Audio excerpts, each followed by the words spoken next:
Hello from the Handy Homestead.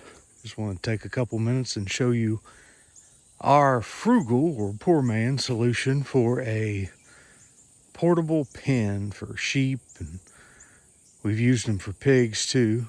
Essentially all this is just 4 panels. They can be hog panels. These ones here happen to be cattle panels. Yeah, they cost, well, they used to cost about $25, but I think anymore they cost closer to $30. And you need 4 of them, so about $120.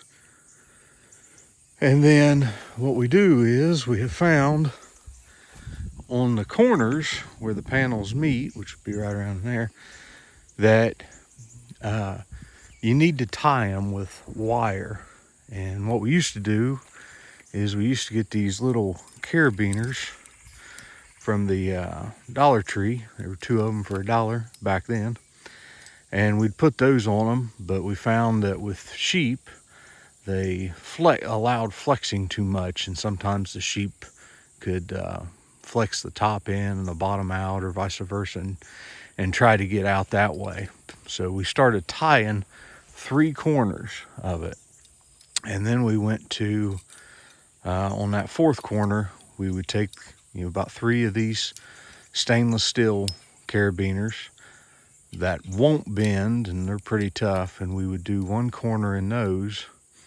That way we could use it as a gate and get in and out. And with 3 of these on the corners, at least 1 at the top, 1 at the bottom, and 1 in the middle, nothing could really get out of it. With sheep and pigs is what we got. If you have goats, I don't know that you can keep a goat in. Other than maybe with our pigs, we run 1 set like this with some pigs. The only problem we had with those was about the time the pig got 100 pounds, they were big enough they could put their nose underneath that bottom of that panel and kick it up and get the rest of them out of it. So anymore, if we run pigs in them, we got a solar charger and we hook wire up around the bottom. We actually raised a set of piglets in something like that this spring. And it's a good portable pen. You can put it wherever you want it. You could put the piglets there close to mama where she could see them, or you can move them a long way off to where she couldn't see them. If you had them in the fall, you could put them in your garden, let them set in there and manure and add amenities to your garden, shall we say. And then we throw a tarp over one side of it for shade. And that right there is just a shade cloth. It's acting kind of as a little separate wind break for them. And then we water our sheep out of 5-gallon buckets. So we got an old tire in there, and we just set the 5-gallon bucket right in there, and they usually don't knock it over or anything like they would. If it's 5-gallon buckets tapered a little bit, it'll fall over if something hits up against it. So this is the way we do it. Like I said, cost in panels anymore, it costs about $120. Yeah, you figure in a tarp, add an extra 10, that's $130. Probably $10 for 3 of these rings. So $140 will get you up and rolling on one of these. And I know everybody always talks about, well, you gotta be rich to homestead.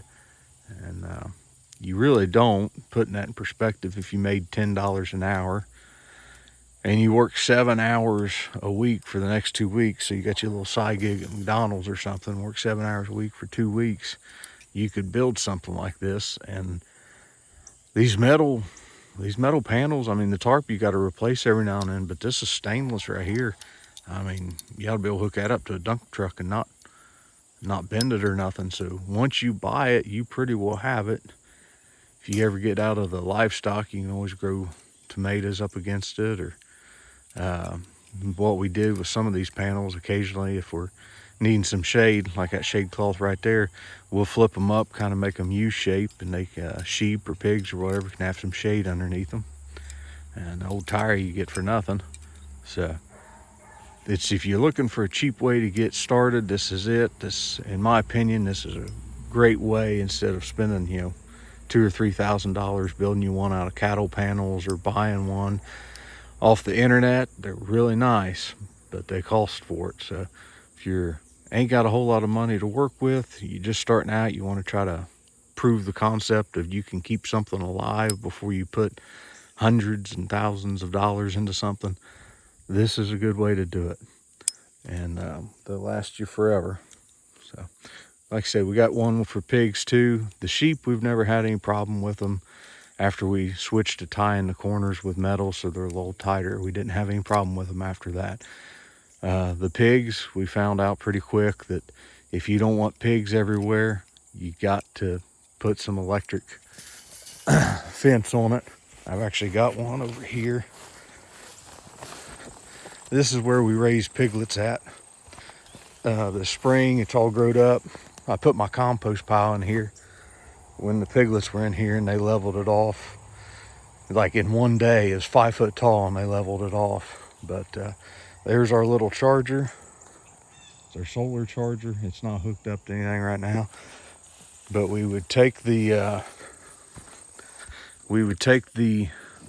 wire fence and we just tied a knot on it. I got it cut off there now. But as the pigs got older and they got taller and their noses changed height, and as they build up, they always push stuff to the edge. So as they build up compost and dirt and hay off the edge, we just raised it up a little bit by tying a knot on it, and we just keep raising it up as many times as we needed to. And this kept 7 piglets in for like 3 months while I was selling them. So cheap, easy way to do it. Good way to aerate your compost too. You got the leftover corn and everything that's growing back in it. But if you're looking for a cheap way to do it, I highly recommend these things.